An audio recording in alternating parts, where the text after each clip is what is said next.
Welcome back, everybody. Thanks for tuning in and spending some time with us tonight. You're listening to Doc and Lefty discussing the perspectives you love from the sides you hate. I got it right that time. So Lefty would be proud. I'm sorry that he's not here tonight. He suffered a loss in his family yesterday. And I want to apologize to our listeners because we were going to talk about, last week we promised we were going to talk about religion and reproductive rights. But, obviously we had to change the show a bit. So our prayers for him, our best wishes for Maddie, who's right now birthing a child, and that's all kinds of awesome. One of the devastating things about firearms is how lethal they are. And that's the truth. You can't hide from that.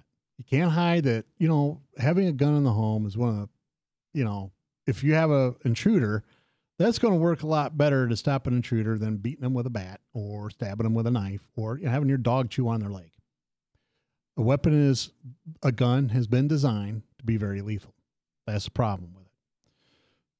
So my thing is, if you're going to own a gun, you need to be responsible for the use of that gun. In other words, Lefty and I had this conversation one time. And in fact, it was with a guy that I like a lot, Mike, who owns JLM Guns. And Mike was saying, well, I don't think we ought to have a grenade thrower. Well, I think we ought to. I think everybody ought to be able to have whatever weaponry that they can tolerate. Honest. That's what our forefathers had. They had cannons. They had the most advanced weaponry that they could buy. And that's because they needed to keep their government in line. So the bottom line is if I shoot a grenade launcher and it hits and shrapnel kills people, I'm responsible for that. I should be responsible enough. I should be held responsible for how I use my weapon. That's the bottom line. Police are held to that same standard. And if you're going to have a weapon, you should be held to that standard. That's what I agree. That's what I think.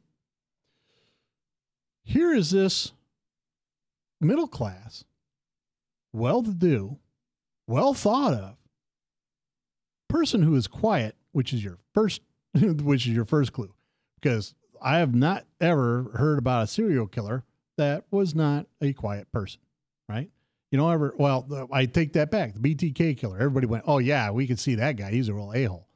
But outside of that, and that's the exception proves the rule. He's quiet, stayed to himself, was having some problems, was having some depression, had been seen by a mental illness counselor, which is the truth of the matter is all mass murderers at one point or another and have seen a psychiatrist.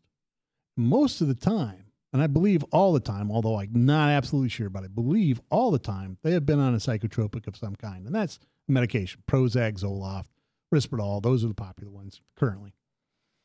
And so you stop and you think, well, so this kid was seeing a psychiatrist. They sent him to Jordan to stay with an uncle to try to get his, life together. And during this time, he goes to Kuwait. And we all know Kuwait is a hotbed of radicalism. Now, I know that, all this stuff, we rescued them, and that's why we went to the first Gulf War, all that.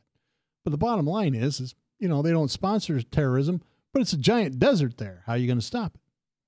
So he comes back, sends texts to his friends, talking, quoting the Quran that says, the enemy of my friend is my enemy, kind of thing. He goes down and he starts shooting people in a gun-free zone. That's what he does. Recruiting centers are gun-free zones. Army barracks are gun-free zones. Forward operating bases are gun-free zones. That's the problem. It took so many people so long to respond that the guy got away, went to another recruiting center, and killed more people. Now, the Marine that was there had seen combat, and they went into their hidey hole. Apparently, every recruiting center has a hidey hole that's safe when a gunman enters. You know what? If this guy had known that these people were armed, I doubt he would have done what he did. Or, at the very least, the return gunfire would have taken him down. Right? So what kills me is our own troops can tote weapons in foreign countries, but not our own country. That is ridiculous. So anyway, they're trying to find a link between ISIS and this kid. And the bottom line is it doesn't matter if he's related to ISIS or not. He went and radicalized himself according to the plan that the terrorists have set up and have started doing. One of the things that I want to point out is while George Bush was president, we didn't have a terrorist attack on American soil after 9/11. We just didn't. It's as President Obama has done his apology tour around the world, we have had multiple terrorist attacks by Muslims that have radicalized. Now, whether they radicalized themselves or somebody else did it for them or whatever the reason or excuse is, the bottom line is the more armed our people are, the less likely it is these things are going to happen. Mass shootings only occur in gun-free zones. And in fact, every single school shooting has happened in a gun-free zone. I'm not sitting here, I don't want to get into the big Second Amendment argument, but the bottom line is if you've trained these men to use weapons, then they should be able to carry those weapons if they're good, because they're going to be targets. They should be able to allow to defend themselves. My friend Jim Leach sent me posted something on his Facebook. There's 3 reasons that's not going to happen. The first reason is there's an act. I wish I could remember it's Posse Comitatus Act. That was passed back in the 1800s. And essentially it was to be able to prevent the military from stomping all over the government. That's what it was for. I'm all right with our boys being armed. And the truth is I'm all right with them being able to defend themselves. And of course, it only applies, I think it's just the Army and the Navy. And then the second reason is all the misinformation about PTSD.